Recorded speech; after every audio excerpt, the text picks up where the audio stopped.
Most real estate investors want the same thing: more cash flow, fewer taxes, and a portfolio that grows faster year over year. But here's the part a lot of people don't learn until much later. There's a tax status hidden inside the IRS code that can completely reshape how your rental income gets taxed. Today, we're talking about real estate professional status, or REPS, one of the most misunderstood, powerful tax strategies available to property investors. And if you qualify, you can use your rental losses to offset active income, which is huge. We're talking W-2 income, business income, consulting income, basically the kind of earnings people usually get hammered on. So let's walk through what REPS really is, what it requires, who it benefits, and how you can use it strategically without crossing any IRS lines. And I'll explain everything the way we explain it to our clients: clear, practical, and without the jargon. What REPS actually means, and why investors love it. Alright, so first things first. Real estate professional status isn't a license or some certification. It's just a tax classification the IRS uses to determine whether your rental activity is passive or non-passive. Here's the key idea. Normally, rental losses can only offset passive income. But if you qualify for REPS, your rental losses become active, which means they can offset your W-2 or your business income. Let's say you run a cost segregation study and take $120,000 of bonus depreciation on one of your properties.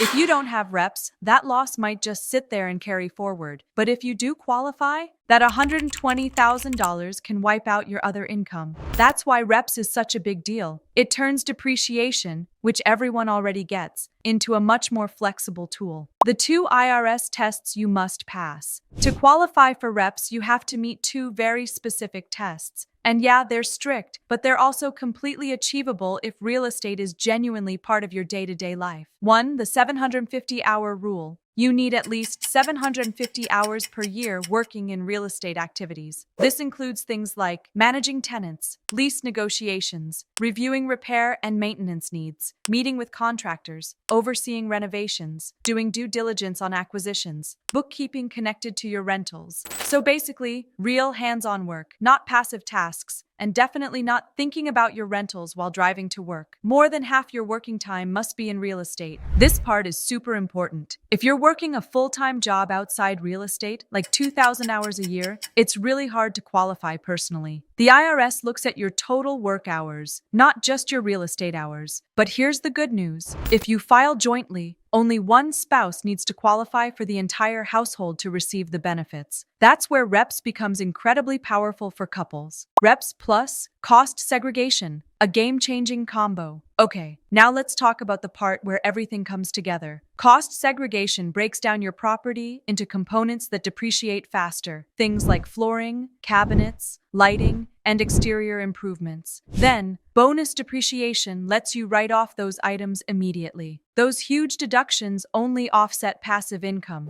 unless you qualify for REPS. With REPS, those deductions can offset W-2 income, business income, consulting income, basically all your active earnings. What hours actually count? Before we go any further, we need to clear up a big misconception. The IRS doesn't let you count investor hours, so browsing Zillow or watching YouTube videos about real estate isn't going to help you. What does count? Property inspections, coordinating repairs, communicating with tenants, planning renovations, reviewing financials, collecting rent. These are all operational tasks, and they're the activities most landlords are already doing. Documentation is everything. This is the part that either makes or breaks a REPS claim. If you're going to qualify, you need a detailed time log of what you're doing. You don't need a fancy system. You just need something consistent and believable. For example, 2.1 hours, met roofing contractor at Elm Street property, reviewed estimates, took photos, and updated budget. This level of detail shows the IRS what you did, why it matters, when you did it, and most importantly, that you're actually running your real estate like a business. Don't wait until the end of the year. Track as you go. Here are some of the most common REPS mistakes. Trying to qualify while using a full-service property manager, you need to show that you materially participated. Working a demanding full-time job and claiming REPS. It can be challenging to prove the REPS status with a full-time job, but it's not impossible. Forgetting to group your rentals. Failing to group them means each property must qualify individually, which is almost impossible. These issues are 100% fixable with planning and working with someone who understands real estate tax rules. Reps is part of a bigger tax strategy. Real estate professional status is amazing, but here's the thing. It should never stand alone. It works best alongside cost segregation, bonus depreciation, smart entity structure, 1031 exchanges, capital gains planning. When all of these pieces fit together, you can dramatically improve cash flow, reinvest faster, and keep more of what you earn. This is how serious investors scale. Why you need a real estate-focused CPA. A lot of tax professionals are great, but not all of them understand the nuances of real estate. Reps requires strategic planning, precise documentation, correct elections, understanding of passive activity rules, guidance on what counts and what doesn't. At GavTax, we help clients qualify confidently and defensibly. Because the goal isn't just big deductions, it's deductions that actually hold up. How GavTax helps you use reps effectively. When investors come to us, we help them build a tracking system for their hours, analyze whether they or their spouse can qualify, plan acquisitions around cost segregation, model tax savings before the year ends, structure entities for long-term efficiency, file audit-ready returns, create a year-round tax plan that supports reps. This is the difference between hoping you qualify and knowing you qualify. Your next steps. If you think reps might apply to you, or you want to explore the benefits, here's what I recommend. 1. Review your real estate hours honestly. 2. See whether you or your spouse could qualify. 3. Start tracking your activities now. 4. Consider whether cost segregation fits into your plan. 5. Talk to a real estate-focused advisor early. The investors who plan are the ones who benefit the most. If you're ready to explore real estate professional status and build a tax strategy that actually supports your growth, visit GavTax.com and schedule your consultation. We'll help you navigate the rules, avoid the pitfalls, and maximize your after-tax returns with confidence. See you in the next video.